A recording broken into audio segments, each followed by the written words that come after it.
Welcome to Unfiltered Growth. Real Talk on Trends and Strategies. This podcast is your weekly dose of reality-checked wisdom As we explore the intersection of entrepreneurship, marketing, culture, business, and innovation.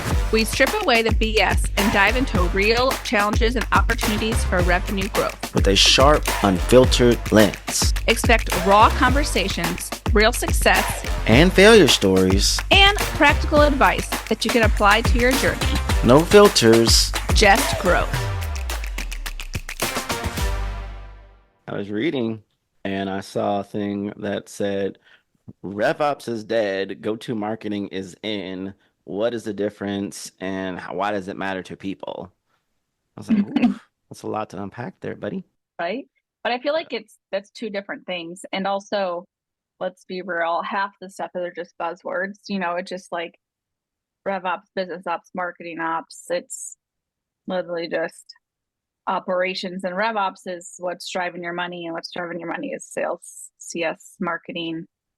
And that all drives down to what platforms using, the people in the seats, and the processes you have in place, because you need to have productivity, and sometimes you need better processes, platforms to connect and talk, because if not, there'll be money left on the table, because sales might not know what CS is talking to the customer about, if it's an account man, whatever, so I feel like it's all buzzy words anyway, to be honest. Look, I am not trying to leave any money on the table. I'm trying to get all the money I can off the table. Yeah, I was gonna steal people's money. Okay, shoot. Oh, goodness.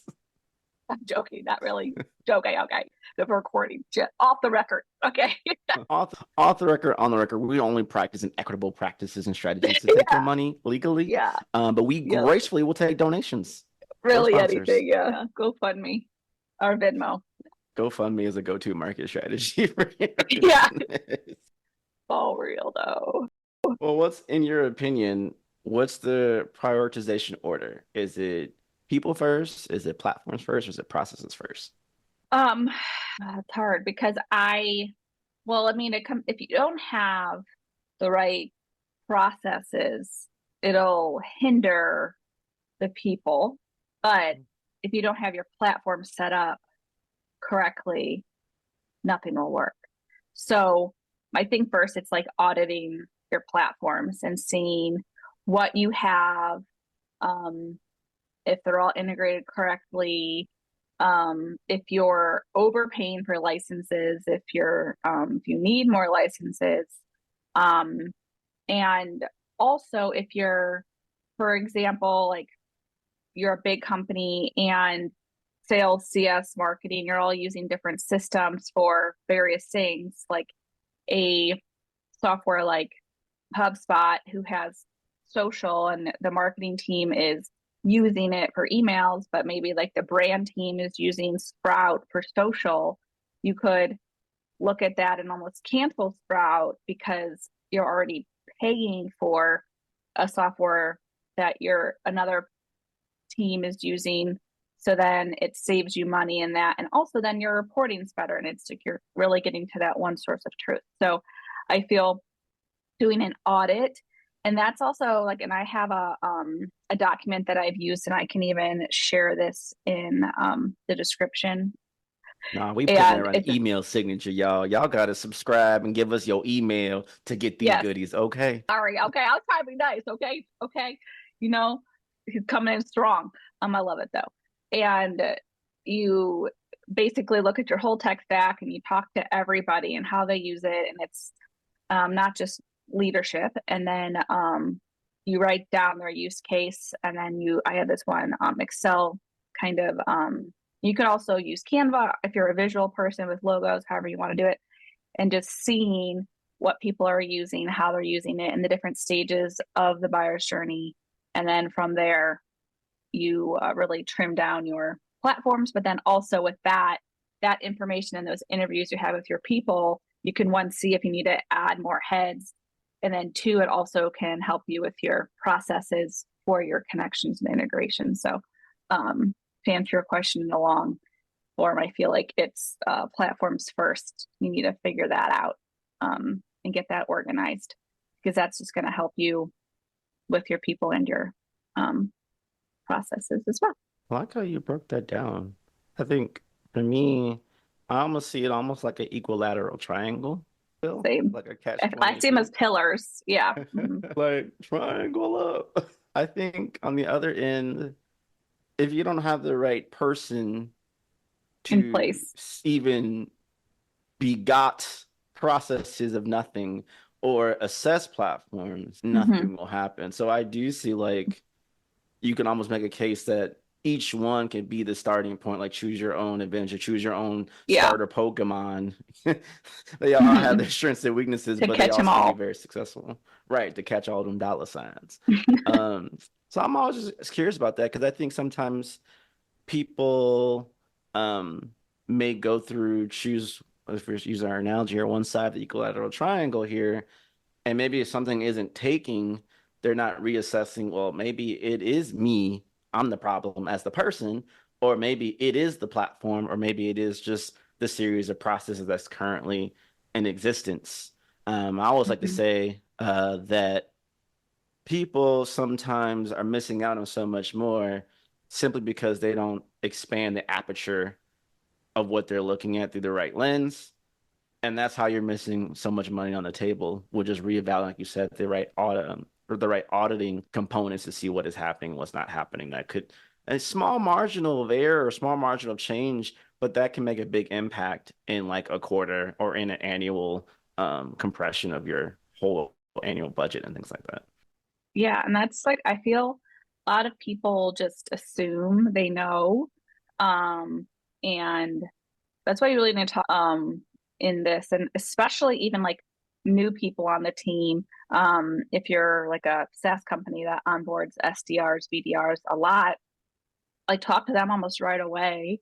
One to see like maybe what other companies they've worked at have done, do whatever. But then also once they're done with their training and everything like that, talk to them because truly they're the ones that are becoming or having to be scrappy in the systems. And if you can make their job quicker and easier, that's more call time they have, that's less room for errors within the system. And it'll just help the organization collectively really see the maybe reasoning of like deciding factors for like close lost and everything. It will just help everybody see the bigger picture in the buyer's journey, customer's journey.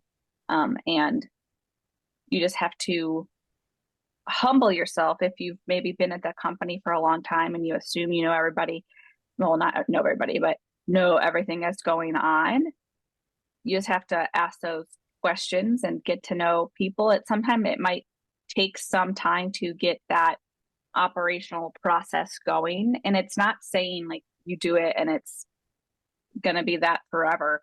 You kind of have to like iterate it as you go on and be really adaptable because, as we all know, things happen very quickly in this world and change.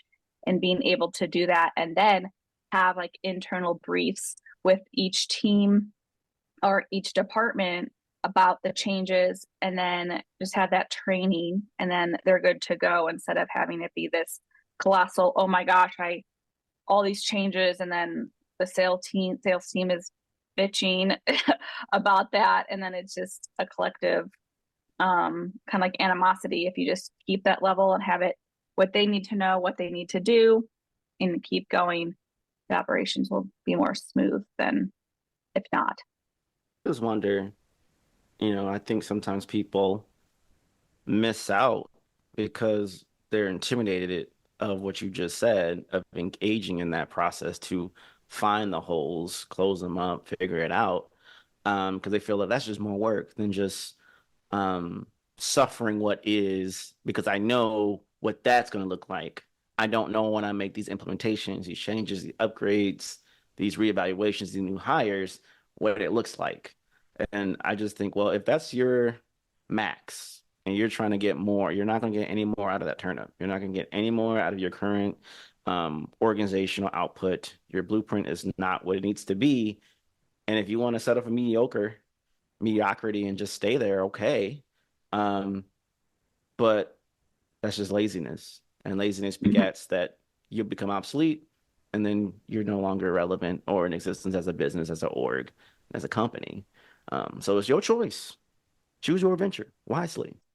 And it's very important for anybody starting in RevOps or seasoned RevOps professionals, just to document everything. Because a lot of times I feel sometimes operational types of roles might be the first to get like cut just because there's not revenue directly tied to them and they can't see the dollars they're bringing in terms of like sales or upgrades or whatever. But if you think of it on the marketing side and brand side of like a digital asset manager, like a DAM, create that for yourself, but all your documentation, whether that be the interviews you have with internal stakeholders, and then the processes you create, use stuff like Loom and Tango to do step-by-steps and just document it all. So you have that asset or collection of assets to really show your worth, but also help the team see what's going on. And it really will also help the different departments see what the other departments are doing. And it'll help you also change quickly. And then if you're on vacation, you have that collection or that library of wealth of knowledge while you're out. So it's very important to document. And it also just saves you time from getting Slack messages all the time about, hey, how do I do this? Or where's this? If you have all those like Tangos or Loom videos, they're a gold asset for me when I was the VP of RevOps. Choose efficiency. That's the key. That's the word of the day. And that wraps up another episode of Unfiltered Growth. Make sure you subscribe, rate, with 5 stars, and leave us a review. Remember, growth doesn't happen in isolation. Join our community of bold thinkers and doers on social media and stay connected. Don't forget to go to season3media.com/podcast for strategy or event inquiries, resources, or to just chill with us. Until next time, keep pushing boundaries, embracing diversity, and never stop growing. This is Christina and Troy signing off. And remember, no filters, just growth.